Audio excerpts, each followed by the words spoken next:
A.W. Tozer అనే ఒక గొప్ప దైవజనుడు ఇలా అంటాడు, పరిశుద్ధ గ్రంథమైన బైబిల్ కన్నీళ్లతో భక్తులు రాశారు. ఎక్కడో బీచ్ ఒడ్డు నుండి గోవా సముద్ర తీరాల్లో ఉండి ఆ ప్రకృతి అందాలు ఆస్వాదిస్తూ కొంతమంది సినిమా రైటర్స్ అలాంటి స్థలాల్లో సినిమా స్టోరీలు రాస్తారట. కానీ దేవుని వాక్యం ఆ రీతిగా ఎక్కడో ప్రత్యేకమైన స్థలాల్లో ఉండి రాసింది కాదు. కన్నీళ్ళ మధ్యలో, చెరసాల మధ్యలో, బంధకాల మధ్యలో కన్నీళ్లతో ఈ పరిశుద్ధ గ్రంథాన్ని రాశారు. కన్నీళ్లతో రాయబడిన ఈ పరిశుద్ధ గ్రంథం ప్రజలు వినేటప్పుడు విరిగి నలిగిన మనసుతో కన్నీళ్లతో వాక్యం వింటే ఆ వాక్యం ప్రతి హృదయ క్షేత్రంలో నూరంతలుగా ఫలిస్తుందట. ఆమేన్. అల్లరి చిల్లరగా, ఆకతాయితనంగా దేవుని వాక్యం, అనాలోచనగా దేవుని వాక్యం ప్రజలు వినటానికి కూర్చుంటే ఆకతాయితనంగా, అనాలోచనగా వారితో మాట్లాడటానికి దేవుని దగ్గర ఏ మాటలు ఉండవట. ఎవరితో దేవుడు ధారాళంగా మాట్లాడతాడంటే విరిగి నలిగిన మనస్సుతో ఎవరు దేవుని వాక్యం వింటారో వారితో ధారాళంగా దేవుడు మాట్లాడటం ప్రారంభిస్తాడు.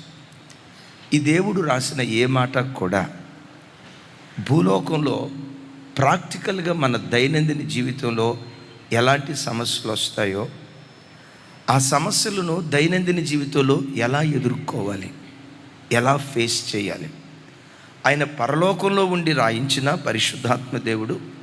కానీ ప్రాక్టికల్ లైఫ్లో ఒక సేవకుడు ప్రజల మధ్యలో ఎలాంటి సమస్యలు అనుభవిస్తాడు, ఒక సేవకురాలు విశ్వాసుల మధ్యలో ఎలాంటి సమస్యలు అనుభవిస్తుంది, ఒక మంచి నమ్మకమైన విశ్వాసి తను బ్రతుకుతున్న స్థలాలలో రియలిస్టిక్గా, వాస్తవికంగా ఎలాంటి సమస్యలు అనుభవిస్తాడో ఆ సమస్యలను వాక్యం ద్వారా ఎలా పరిష్కరించుకోవచ్చు అన్న దివ్యమైన విషయాలు మన ఇంటిలోకి తొంగి చూసినట్లుగా, మన ఉద్యోగ వ్యాపార స్థలాలలోకి తొంగి చూసినట్లుగా మానవ జీవితానికి అనుసంధానంగా ఈ దివ్యమైన గ్రంథం రాయబడింది. నేనంట ఈ వాక్యాన్ని పట్టుకొని వాక్యానుసారంగా అడుగులు వేయి, ఆ వాక్యమే నీ ప్రతి సమస్య పక్షాన యుద్ధం చేసి నీకు విజయాన్ని, శత్రువుకి అపజయాన్ని ఇవ్వటం ప్రారంభించును గాక. విని మన దైనందిన జీవితంలో దీన్ని విడిచిపెట్టకూడదు. భక్తుడు దావీదు గారు అంటారు కదా, నీ వాక్యము నా పాదములకు దీపం, నా త్రోవకు వెలుగై ఉన్నది. ఓ దివ్యమైన సందేశం. రియలిస్టిక్ లైఫ్లో మన దైనందిన జీవితంలో మనం ఫేస్ చేసే సమస్యలు ఎలా ఎదుర్కోవాలి చూడండి. నెహెమ్యా గ్రంథం నెహెమ్యా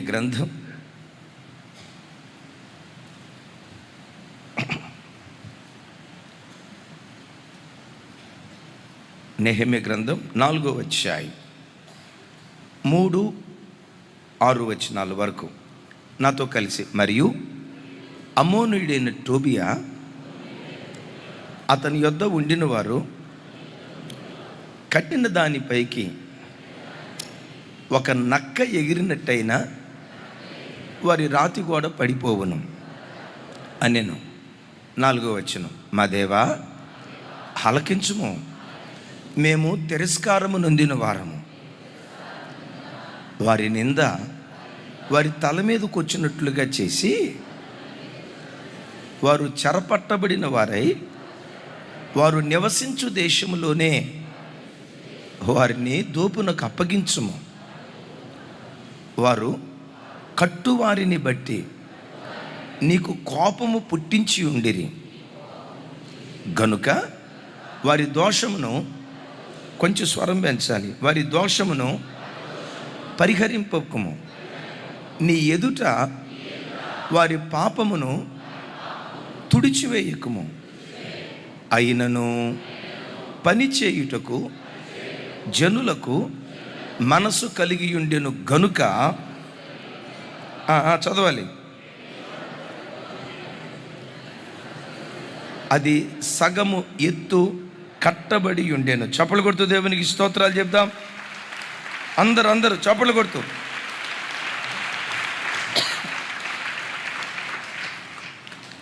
వీళ్ళ పని ఏదో వీళ్ళు చేసుకుంటున్నారు, చక్కగా గోడ కడుతున్నారు.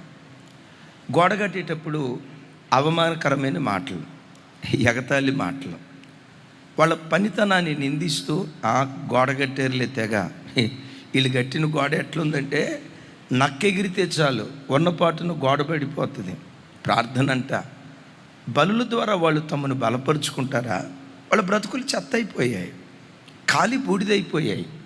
ఈ చెత్తతో ఏ నిర్మాణాన్ని నిర్మించగలుగుతారు అని నోటికొచ్చినట్లుగా 3 వచనాలలో సుదీర్ఘంగా అవమానపరిచారు, నిందించారు, దూషించారు, తిరస్కారపు మాటలు మాట్లాడారు.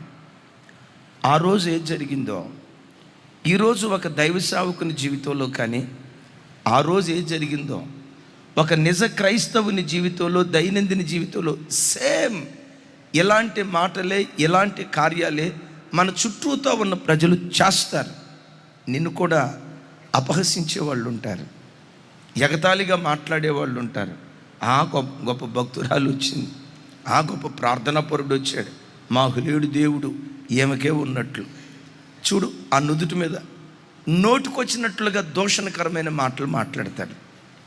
ఈ దూషణకరమైన మాటలు మన చెవుల్లో పడ్డప్పుడు మనుషులుగా మనం ఎమోషన్ గురవుతామా లేదా? భావోద్రేకాలకు గురి అవుతామా లేదా? వాడు ఒకటంటే ఏం మాట్లాడరో, వాడు ఒక ఆకు చదివితే నేను 10 ఆకులు చదవాలా అని కొంతమంది, ఇంకొంతమంది వాడు 10 మాటలంటే నేను కనీసం ఒక మాట అన్నా అని సహజంగా మానవ జీవితంలో భావోద్రేకాలు పనిచేస్తాయి. కానీ ఇక్కడ నెహెమ్యా స్పందించిన విషయం చూడండి, 3 వచనాలలో దూషణకరమైన మాటలు మాట్లాడాడు. అద్భుతం.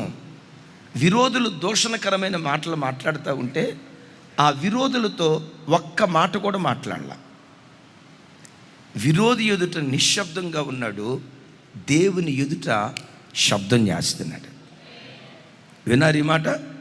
వీళ్ళు దూషణకరంగా మాట్లాడుతున్నాడు, ఎగతాళిగా మాట్లాడుతూ ఉంటే, ఎరా టోబియా, ఏమరా ఏదో అన్నావంట మమ్మల్ని, ఎరా ఏదేదో మాట్లాడేవట, రారా నీ అంతు తేలుస్తా అని వాళ్ళకి జవాబు ఇవ్వాలా?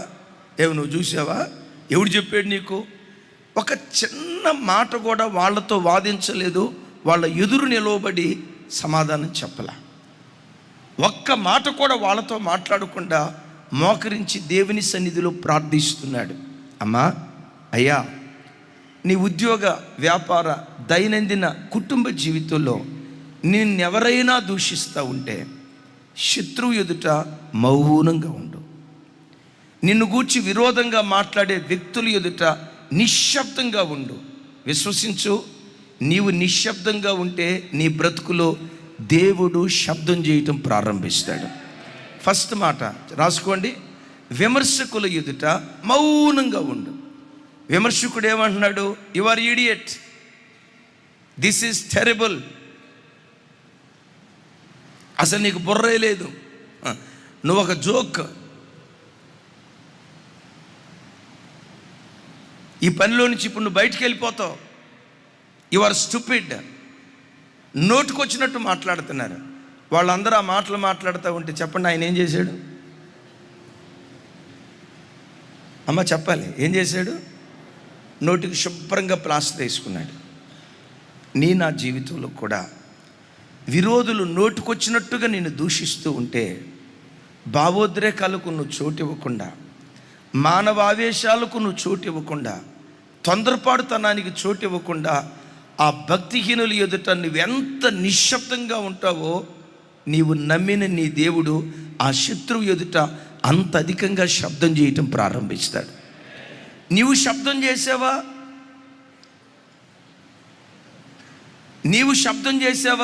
దేవుడు నిశ్శబ్దం అయిపోతాడు. నీవు నిశ్శబ్దమైతే నీ దేవుడు మౌనంగా ఉండడు, నీ విషయమై రోషం వహించటం ప్రారంభిస్తాడు. దీని గురించి బైబిల్లో భక్తుడైన దావీదు గారు ఇలా మాట్లాడతాడు.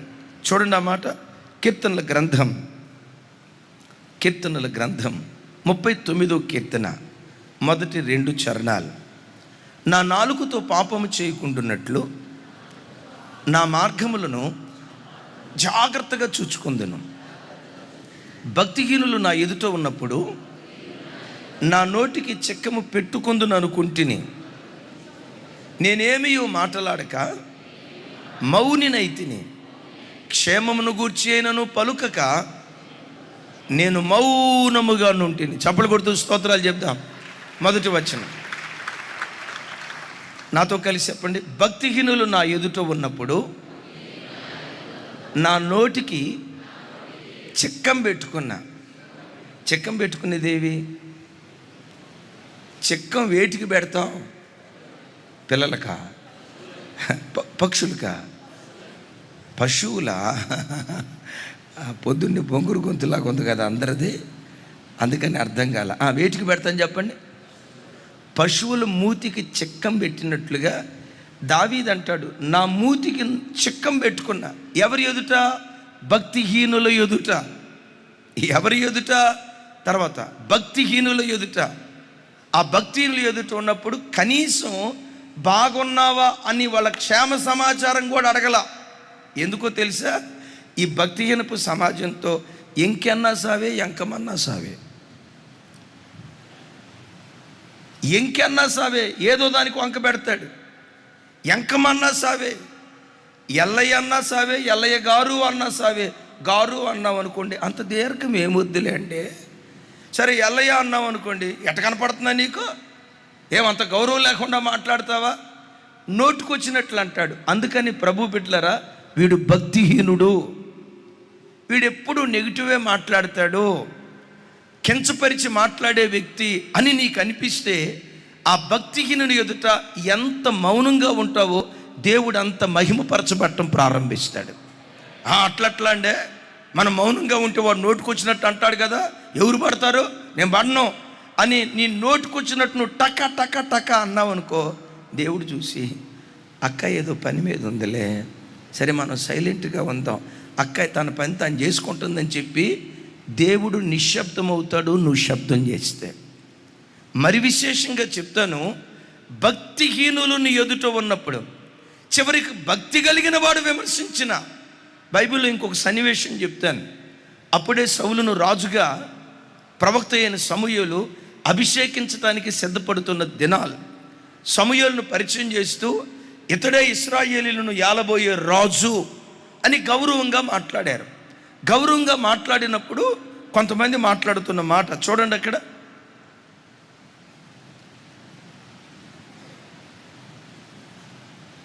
సమూయేలు మొదటి గ్రంథం. మరి చిన్న ఎవరి యెషయా గ్రంథం చూపించింది? రేపు పవన్ రాత్రి మాసాంతర కూటానికి వచ్చావా? కనపడలేదు. ఎక్కడ కూర్చున్నా? రైట్. సమూయేలు మొదటి గ్రంథం 10వ అధ్యాయం 27వ వచనం. నాతో కలిసి చెప్పండి. పనికి మాలిన వారు కొందరు, వినపడలేదురా తల్లి, కొంచెం పెద్దగా చెప్పండి. పనికి మాలిన వారు కొందరు, ఈ మనుష్యుడు మనలను ఎలాగూ రక్షింపగలడని చెప్పుకొనుచు అతన్ని నిర్లక్ష్యం చేసి అతనికి కానుకలు తీసుకురాకుండగా అతడు చెవిటివాడైనట్టు ఊరకుండెను. చప్పలు కొడితే సైకో స్తోత్రాలు చెప్దాం. మీరు నాకు టకామని చెప్పండి. ఇశ్రాయేలీలందరిలో ఎత్తరి అయిన యవనస్తుడు ఎవరు? ఇశ్రాయేలీలందరిలో ఎత్తరి. విచిత్రం తెలుసా? ఏ ఇశ్రాయేలీయుడైనా సౌలు భుజాల దగ్గరికే వస్తాడు, అంత ఎత్తరి. సౌలు తండ్రి పేరు కీషు. ఎవరైనా భాగ్యవంతుడు. చెప్పండి. అందానికి అందం, భాగ్యానికి భాగ్యం, పర్సనాలిటీకి పర్సనాలిటీ, వాట్ నాట్. ఒక యవనస్తుడు ఏం కోరుకుంటాడో అవన్నీ పుష్కలంగా సౌలులో ఉన్నాయి. దేవుడు దానితో పాటు ఆయన రాజుగా అభిషేకించాడు. సాక్షాత్తు సమూయేలు ప్రవక్త ఈయన ఇశ్రాయేలీయులను ఏలబోయే రాజు అని ప్రకటన చేస్తే ప్రజలు సప్పట్లు కొట్టాల్సింది పోయి కొంతమంది సప్పట్లు కొట్టారు. వారిలో కొంతమంది ఉంటారు పనికి మాలిన వారు. ఎవరు? నేనంట ఆ పనికి మాలిన వాళ్ళకు కూడా ఏదో ఒక పని ఉండాలి కదండి. వాళ్ళకు కూడా ఏదో ఒక పని ఉండాలి కదా. వాళ్ళకి ఏ పని లేక ఈ పని కల్పించుకున్నారు. ఏ పని?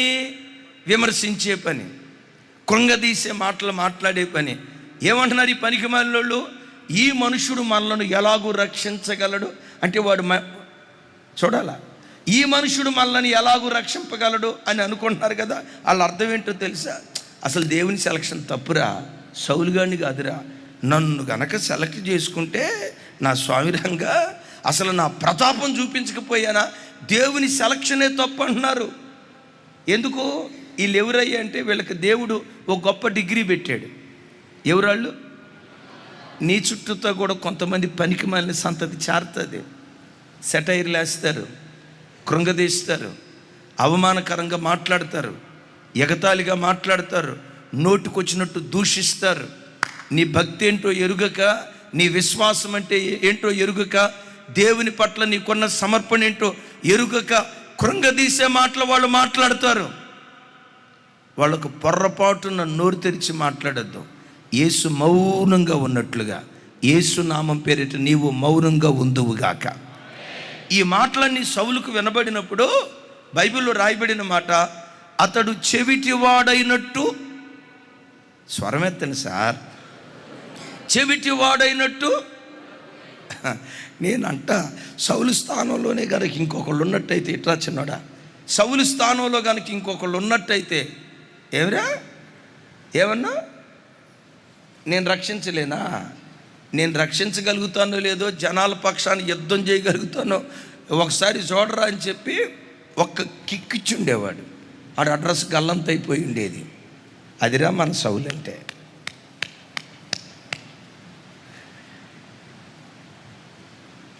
మౌనం అయిపోయాడు. బిడ్డలారా, విని విడిచిపెట్టడం కాదు. సౌలు జీవితంలో ఏది జరిగిందో, దావీదు జీవితంలో ఏది జరిగిందో, నీ జీవితంలో కూడా నీ చుట్టూత కొంతమంది పని కట్టుకొని ఈ పనికి మాలిన వాళ్ళు ఈ కార్యక్రమం చేస్తారు. నోరు పారేసుకోకు, నిశ్శబ్దంగా వెళ్ళిపో, మౌనంగా వెళ్ళిపో. నీ పక్షాన దేవుడు కార్యం చేయటం ప్రారంభించును గాక. పెద్దగా చెప్దాం ఆమేన్. ఇందాక దావీదు గారు అన్నాడుగా, భక్తిహీనుడు నా ఎదుట ఉన్నప్పుడు నా నోటికి చిక్కం పెట్టుకున్న, చివరికి వాళ్ళతో వాళ్ళ క్షేమ సమాచారం కూడా నేను మాట్లాడలేదంటాడు. నాకు ఈ సన్నివేశం, ఈ వాక్యం చదివినప్పుడల్లా సుమారుగా 20 సంవత్సరాల క్రితం జరిగిన ఒక సన్నివేశం గుర్తొస్తుంది. స్థలాలు నన్ను అడగొద్దు, లైవ్ వెళ్తుంది. ఓ ప్రాంతంలో నేను దైవ సేవకురాలు వెళ్ళాం. మన చర్చికి వచ్చే ఒక చిన్న అబ్బాయి, ఒక యవ్వన అబ్బాయి మాతో పాటు ఉన్నాడు. నేను ఆటో డ్రైవ్ చేస్తూ ఉన్నాను. దైవజనురాలు ఇంకొక 2 యవ్వన పిల్లలు ఆ ఆటోలో ఉన్నారు. ఓ చోట కూరగాయలు తీసుకుందామని ఆగాను. అక్కడే కొండలు అమ్ముతున్నారు. సరిగ్గా ఇదే వేసవి కాలం. ఆ కొండలు అమ్మేవారు అక్కడ కొండలు అమ్ముతూ, ఆ కొండలు అమ్మేదానికి ఎదురుగా మంచి ఇల్లు ఒకటి ఉంది. మంచి ఇంట్లో వాళ్ళు ఉంటున్నారు, వాళ్ళ సొంత ఇల్లు.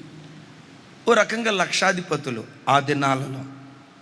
దైవజనురాలు ఈ పిల్లలకి చెప్తా, రే నాన్న కష్టపడి పని చేసుకుంటారా. బైబిల్లో సామెతలో ఒక మాట ఉంది, ఏ పని చేసినా లాభమే కలుగును అని బైబిల్లో రాసింది. కష్టపడి పని చేసుకుంటారా. దేవుడు మనల్ని ఎందుకు ఆశీర్వదించడు? ఆయన మన దేవుడు అనండి, ఆయన మన దేవుడు. ఇట్లా అనండి ఒకసారి సార్, ఆయన మన దేవుడు. మనల్ని కాకపోతే ఇంకెవరిని ఆశీర్వదిస్తాడు?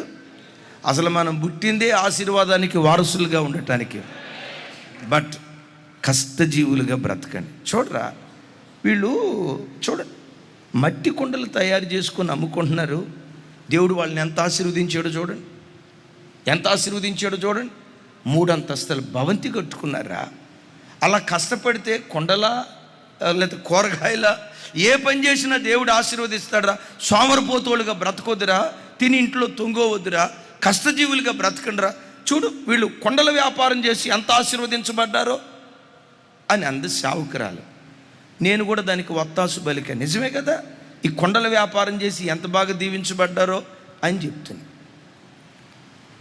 ఆ ఇంటి మీద ఉన్న కొండల వ్యాపారస్తులు మా వైపు చూసి, ఏమో మేము కొండల వ్యాపారం మీద ఇల్లేం గట్ల,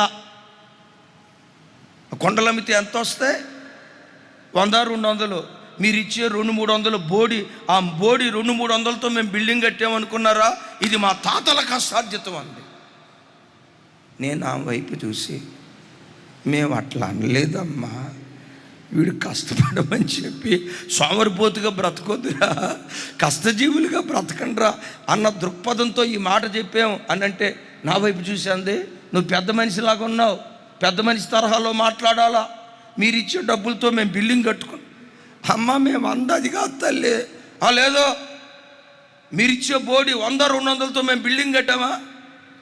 అప్పుడు నాకు ఇంకొక మాట అంటానికి నా నోటికి తాళం వేసింది ఏదో తెలుసా? ఈ వాక్యం, భక్తిహీనులు నీ ఎదుట ఉన్నప్పుడు నోటికి చిక్కం పెట్టుకో, చివరికి క్షేమ సమాచారం కూడా మాట్లాడొద్దు అని ఆ మాట గుర్తొచ్చి, సరేనమ్మా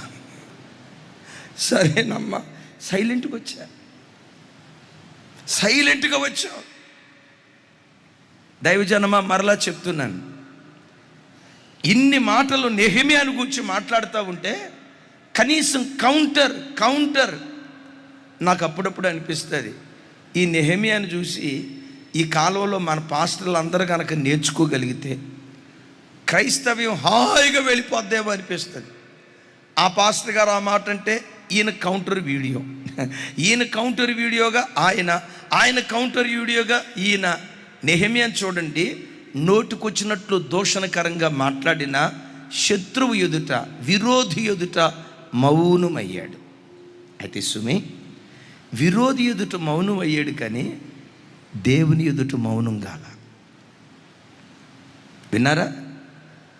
శత్రువు ఎదుట నిశ్శబ్దంగా ఉన్నాడు కానీ దేవుని సన్నిధిలో మోకరించి శబ్దం చేయటం ప్రారంభించాడు. ఒకసారి ఏమని ప్రార్థన చేశాడో ఇంకొకసారి ఆ మాటలు చూడండి. మా దేవా అనండి మా దేవా ఆలకించుము అంటే నెహెమ్యా ఎరిగింది ఏంటో తెలుసా? నా దేవుడు వినేవాడు, నా దేవుడు చూసేవాడు, నా దేవుడు స్పందించేవాడు. అందుకని మనోడు ఆరాధనలో భలే చక్కటి పాట పాడాడు. ఎవరైనా నన్ను చూచువాడా నిత్యం పరిశోధించి. ఆమెన్. నాకు ఆ మాట భలే ఇష్టం అనిపించింది. మనల్ని ఈ భూమి మీద సరిగ్గా అర్థం చేసుకుని, నా వైపు చూడాలి, నిన్ను ఈ భూమి మీద సరిగ్గా అర్థం చేసుకున్న ఏకైక వ్యక్తి నీ ఆరాధ్య దైవం ప్రభు అయిన యేసుక్రీస్తు వారు. లోకస్తులే కాదు, కొంతమంది నీవంటే పడని వ్యక్తులతో నీవేం చేసినా వంకలు పెడతానే ఉంటారు. సామెత ఒకటి ఉంది కదా, ఏది వంకంటే, అరే చెప్పండి రా నాయన తల్లి, ఏది వంకంటే ఏ లొంక అన్నాడట. నువ్వంటే పడనోడు నువ్వు ఏవైనా చేయగాక.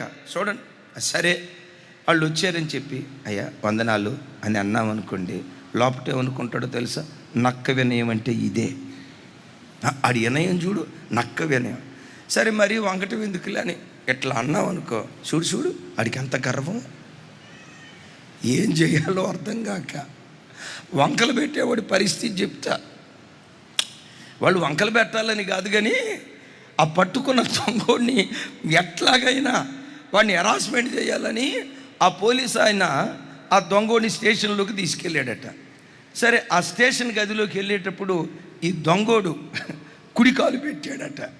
కుడికాలు పెడితే అన్నాడట, రేయ్ ఇది ఏమన్నా శుభకార్యమా, కుడికాలు పెడితే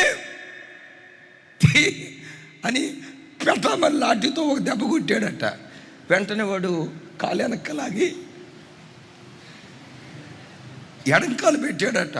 వెంటనే పోలీస్ ఆయన అన్నాడట, ఎరా నీ దరిద్రం పోలీస్ స్టేషన్ కూడా తీసుకొని వద్దామని, ఎవరో ఎడంకాలు పెట్టొద్ది అని పెట్టమనేసాడట.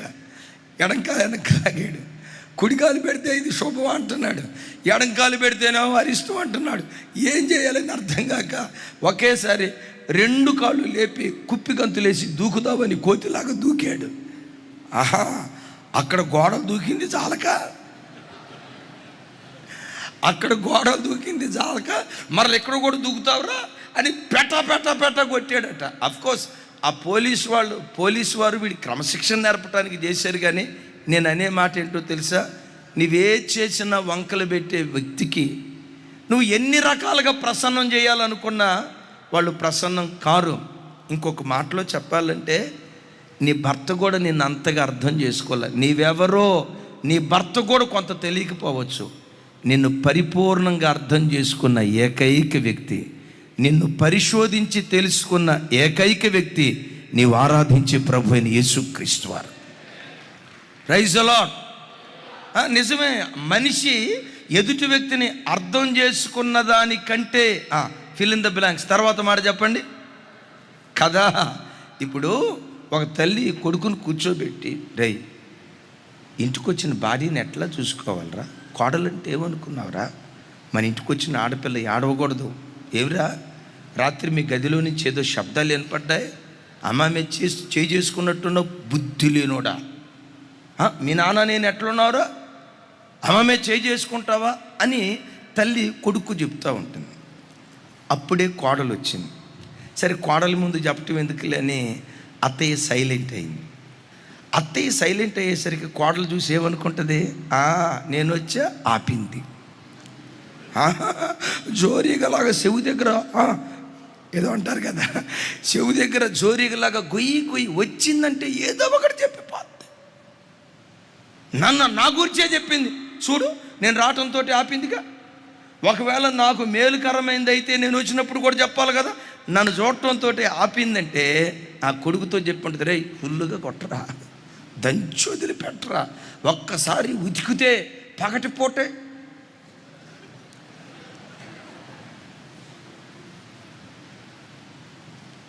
నీ భార్య కూడా నిన్ను అట్లా అర్థం చేసుకోవాలా, నీ భర్త కూడా నిన్ను సరిగ్గా అర్థం చేసుకోవాలా. నా పిల్లలారా, పరిశోధించి నీవెవరివో పరిపూర్ణంగా తెలుసుకున్నవాడు నీవు ఆరాధించే యేసుక్రీస్తు వారు. Praise the Lord. అందుకని అంటాడు, మా దేవా. పెద్దగా చెప్పండి సార్, దేవా అనలా, పెద్దగా చెప్పాలా. ఇంకొక మాట, ఇంకోసారి దేవా అనలా. వాస్తవంగా నా దేవా అనేవాడు, కానీ ఎందుకు అనలేదయ్యి అంటే ఇది సామూహికంగా చేసే ప్రార్థన కదా. అంటాడు, మా దేవా. ఎవరి దేవుడు? మన దేవుడు. ఎవరి దేవుడు? ఆయన నమ్ముకొని ఆయన దగ్గరికి వచ్చావే, లోకం వికిలిగా మాట్లాడుతున్నా, నోటుకొచ్చినట్టు మాట్లాడుతున్నా, మనకు దేవుళ్ళు తక్కువయ్యారన్న తెల్లోళ్ళ దేవుడిని తీసుకొచ్చారు.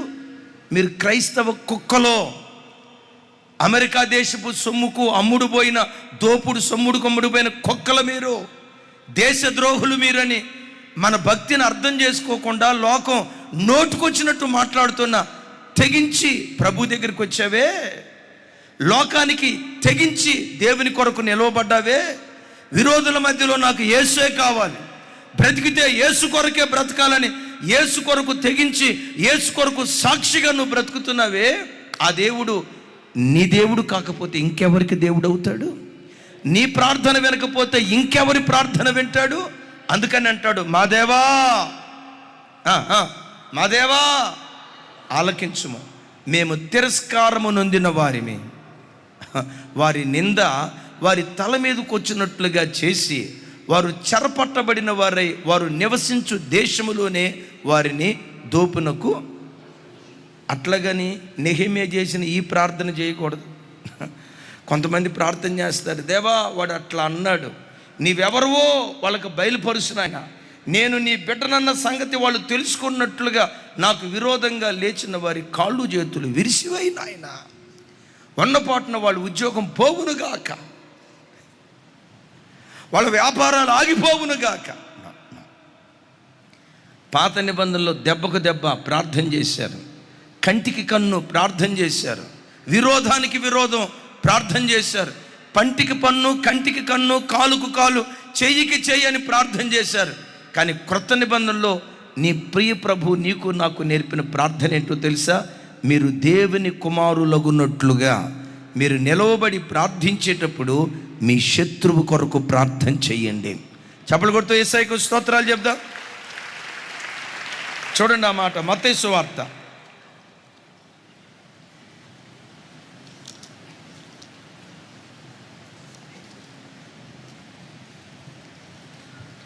5వ అధ్యాయం 44వ వచనం.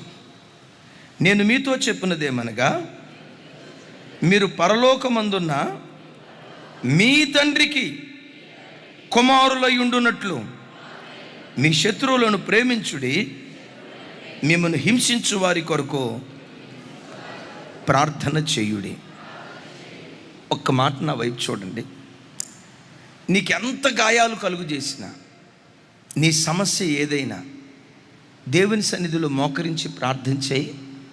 ఆ ప్రార్థనే నీ యుద్ధాయుధం. ఆ ప్రార్థనే నీ యుద్ధాయుధం. నీ శత్రువుతో పోరాడేది ప్రార్థన ఆయుధమే. నీ సమస్యలతో పోరాడేది ప్రార్థన ఆయుధమే. ఇప్పుడు ఇరాన్ దేశం మీద అమెరికా వాళ్ళు యుద్ధం చేస్తున్నారు. వేటితో? ఆయుధాలతో. ఇరాన్ వాళ్ళు అమెరికా దేశం మీద, ఇస్రాయేల్ దేశం మీద యుద్ధం చేస్తున్నారు. వేటితో? వాళ్ళ ఆయుధాలు ఆటం బాంబులు, వాళ్ళ ఆయుధాలు మిసైల్స్, వాళ్ళ ఆయుధాలు కత్తులు, ఖడ్గాలు, బాణాలు, ఈటెలు. క్రైస్తవుడి ఆయుధం ప్రార్థనా జీవితమే. దేవుని సన్నిధిలో మోకరించి ప్రార్థన చేయి. ఆ ప్రార్థనే నీ పక్షాన పోరాడి నీకు విజయం, శత్రువుకు అపజయం అనుగ్రహించునుగాక.